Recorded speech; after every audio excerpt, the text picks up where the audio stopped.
All right, today we are going to do lesson 2.6. We're going to look at solving absolute value inequalities. All right, now I noticed on your test that some of you struggled with the absolute value section on the test. All right, so I want to make sure that I go over this and teach this as if it's the first time that you're hearing it. Okay, this will also help some of you doing your test corrections to go back and be able to fix these things correctly. All right. The essential question for today: how can you solve an absolute value inequality? All right. It looks a lot like solving an absolute value equation, but let's look at it again. For inequality number 1, you're simply going to remove the absolute value symbol. Okay, that's all you got to do. Drop the absolute value symbol off of the problem and write exactly what you see. Now, I was pleased on the test because a majority of you did not try to change what was inside the absolute value. A few people did try to change the sign on the inside. Okay, but remember, for the first inequality, we simply drop those absolute value bars and we write down what we see. All right? The second inequality, now we've got to add one extra step because it's an inequality, so look at our steps. For the second inequality that we write, we're going to remove the absolute value symbol again. We're going to change the sign of the answer. Remember, we did that last time. What does our problem equal? It equals 2. Great. For the second inequality, we're going to make it a -2. And then lastly, this is the new piece of information. We have to flip the inequality symbol. So the second inequality is the one that I understand gives some people some trouble. All right, but we're going to remove the absolute value symbol. We're going to change the sign of the answer, and we're going to flip the inequality symbol. Now this is important. The final answer must be written in the and or the or form. Now you remember we learned this yesterday, so let's review for just a second. If my problem is considered an and, what does my graph look like? Think about yesterday, look back at yesterday's notes if you have to, but when our problem was a compound inequality that was joined by the word and, what did our graph look like? It was an intersection. Very good. So, the thing that makes the most sense, if we want to write our final answer in the and or the or form, shouldn't we probably graph our answers first? If we graph these answers as we go, it will help us know, are we looking at an and problem or are we looking at an or problem? Okay, what did an or problem graph look like? Opposite directions. Okay, awesome. They went in opposite directions. So we're going to solve these inequalities. We're going to go ahead and graph them, and then based off the graph, we can write our final answer. All right? If it is an and problem, where does our variable go? Do you remember? Again, think back to yesterday. I should see people flipping back to yesterday's notes. They're right there in front of these notes. Okay? If it's an and compound inequality, where did the variable go? In the middle. So when we write our final answer, we're going to just put our variable in the middle. If it was a compound inequality that was an or problem, how many variables did we have? It was 2 separate problems with the word what in the middle? Or. All right, very good. I love the enthusiasm. Let's keep going, all right? Example number 1, solve the inequality, graph the solution if possible. Okay, graph the solution if possible. So, letter A, I kept simple. We're going to write 2 inequalities. Who is brave enough to tell me what my first inequality is going to be? All right, Sarah. X is less than or greater than 3.5. All you got to do is drop that absolute value bar and leave exactly what you see. So, X is less than or equal to 3.5. Very good. What's my second inequality going to look like? Vonasia. B. X is greater than or equal to Very good. So, she dropped the absolute value bars, she flipped the inequality symbol, and she changed the sign of the answer. Now, this is another mistake I saw on the test. I saw the equations be written, and then I saw right here somebody write no solution. All right? Here's why that's not the case. The absolute value is gone. All right? Remember, it was the original. If the absolute value was set equal to a negative number, that is where it was no solution. But once I write the 2 problems, obviously I'm changing the sign. So one of them is going to have a negative answer, and that is okay. All right? So that would not be the case. It would not be a no solution. This would actually be our answer because x is by itself. So before we box this in, though, let's graph it because then we have to write our final answer as an and or an or problem. All right? So on our number line, which number is going to the left? The negative 3.5. And to the right, a positive 3.5. Awesome.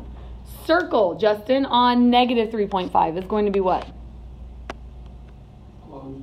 And on positive 3.5? Why closed?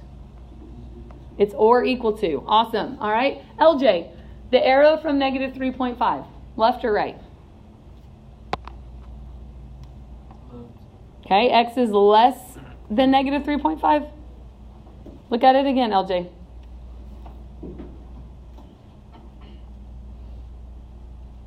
Someone help him. Haley, X, the arrow from negative 3.5 should be going what direction? To the right. X is greater than negative 3.5. Okay? Is X less than or greater than 3.5? Cam? Less. Okay? So from 3.5, what direction should my arrow be going? Left. Okay? So we can clearly see from our graph that our graph is intersecting. So is this an and or an or problem? An and. And so to write our final answer, where's our variable going to go? In the middle. Now remember, the smaller number goes to the left and the bigger number goes to the right. Now this is where you got to be careful. We read inequalities from the variable. So x is supposed to be less than or equal to the 3.5. So be very careful and make sure it still says x is less than or equal to 3.5. Okay? X is supposed to be greater than or equal to negative 3.5. So again, make sure you read from x and make sure it still reads x is greater than or equal to negative 3.5. And this is the answer that we're going to box in. Okay? So our final answer is boxed in. Our graph is going to be above it. But our final answer needs to be in that and or that or form. Now, I took for granted at the beginning of this chapter that everyone had mastered greater than and less than. So let's take a minute before we go any further and let's look at our symbols. All right, if this is greater than and this is less than. I keep saying we read from the variable. So let's say we have an x here and an x here. Now, I don't know what you've been taught. And if you've been taught in a way that you understand greater than or less than, then ignore what I'm about to say.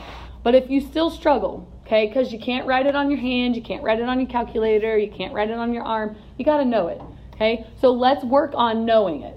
When I read an absolute value or when I read an inequality symbol, all right, I start with my variable, and here's what I see, okay? X, am I looking at the bigger side of my symbol or the smaller? If I'm reading left to right. Okay, so X is greater than whatever's on the other side. Now, when I start here, X is, am I looking at the smaller side of my symbol or the bigger side? So X is less than whatever's over here. Okay, so do what you got to do, but you've got to know the difference between greater than and less than. Now, let's look at letter B. All right, letter B.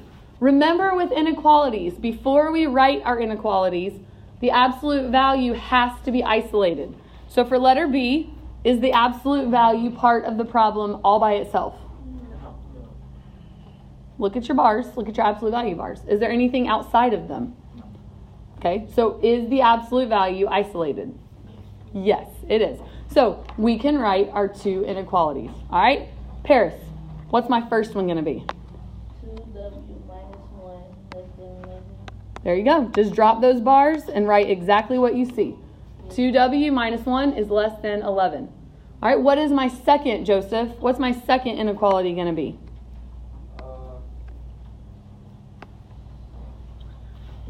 2w minus 1 is less than negative 11.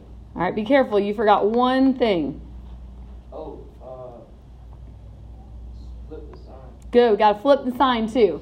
So 2w minus 1 is less than 11. That's the first inequality. For the second one, we drop the bars, 2w minus 1, flip that sign to greater, and make the 11 a negative 11. All right? Awesome job. Now let's solve. All right, Runye, how am I going to solve for W? Let's look at the first inequality. I'm going to add 1 to both sides. Good. Don't call me after midnight. It says I'm going to add 1 to both sides. Now, can I do the same thing to the second inequality? Yeah, I didn't change the left side of these problems. So I'm going to be able to do the same work on both inequalities. What is negative 11 plus 1? Negative 10. Good. All right. How am I going to finish this problem, Haley? Well, I had a question. All right. Why'd you flip the sign if you're not dividing? Because that's the rule. Remember, go look at your notes. The second inequality, the rule is drop the absolute value bar, change the sign of the answer, and flip the sign. Okay? Now, can you tell me how to solve for W? Divided. Good. Divide both sides by 2. 2. And again, I'm going to do that on both inequalities. I'm going to divide by 2. So, W is less than, class? 6. And W is greater than negative 5. Now, what's the question I have to ask myself? It's an inequality. What's the last thing we ask ourselves? Do I need to flip the sign? And do I need to flip? Nope. Okay. But don't box anything in yet. Let's graph it and see if it's an and or an or problem. All right. What number's going to the left? And 6 is to the right. Okay. My circle on negative 5. Open because it's just greater than. And my circle on 6. Because it's just less than. All right. Blake, my arrow from negative 5 should be going what direction? To the right because it's greater than. And my arrow from 6 to the left. So again, we have what kind of a graph? It's an intersection, so it is an and. So my variable goes where? In the middle. My smaller number to the left, my bigger number to the right. Now just be careful. W is greater than negative 5. And W is less than 6. So make sure when you rewrite it, it still reads the same. Always read from the variable. Any questions? All right, now here's where it gets fun. All right, look at letter C. Remember when we did absolute value equations? When the absolute value was set equal to what kind of number? Did we have no solution? Do you remember? When the absolute value, so let's say that this was k minus 3 is equal to. What kind of number would I have on the right side of this problem if it was going to be a no solution? A negative number. All right, you remember that? If the absolute value was set equal to a negative number, we didn't do anything. It was no solution. All right, so let's think about this when it comes to an inequality. This says that the absolute value, okay, the absolute value of k minus 3 is less than negative 1. Now let's think about all the possibilities. If we're going to be less than negative 1, what are some numbers that are less than negative 1? Negative 2, negative 3, negative 4. So, my question to you, can an absolute value be a negative number? Huh? What's the absolute value of any number? Is it positive or negative? Positive. So does it make any sense that the absolute value could be less than negative 1? No, it cannot be negative. So this is where your answer would be no solution.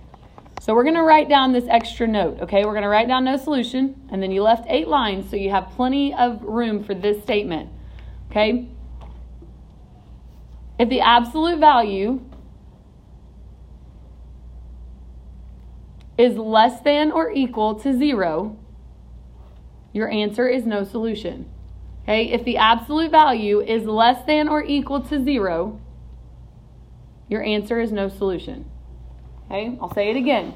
If the absolute value is less than or equal to 0, because what's anything less than 0?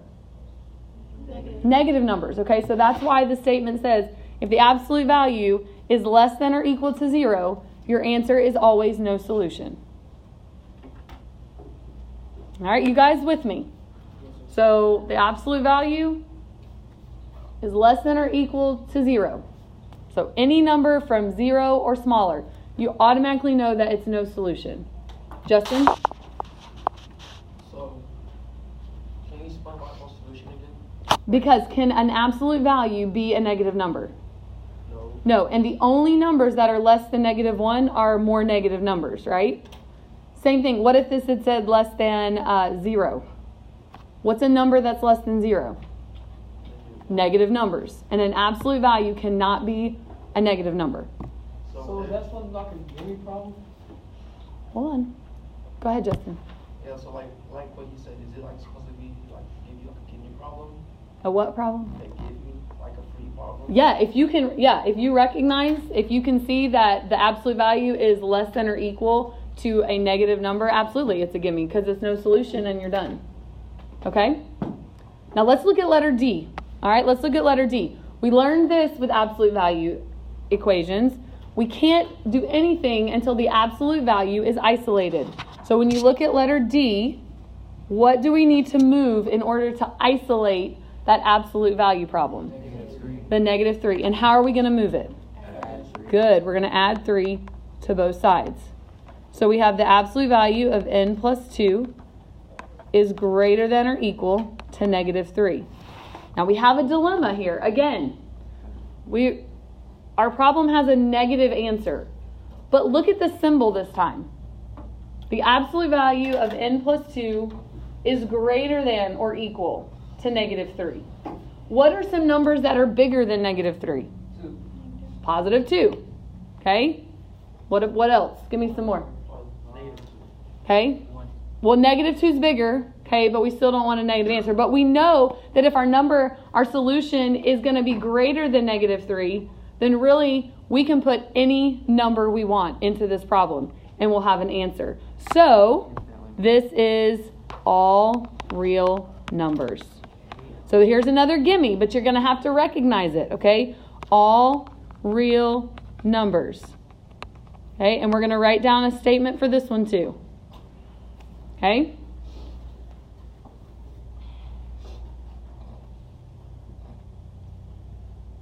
All right, you ready? When the absolute value is greater than or equal to a negative number, your solution is all real numbers. So when your absolute value is greater than or equal to a negative number, your answer is all real numbers.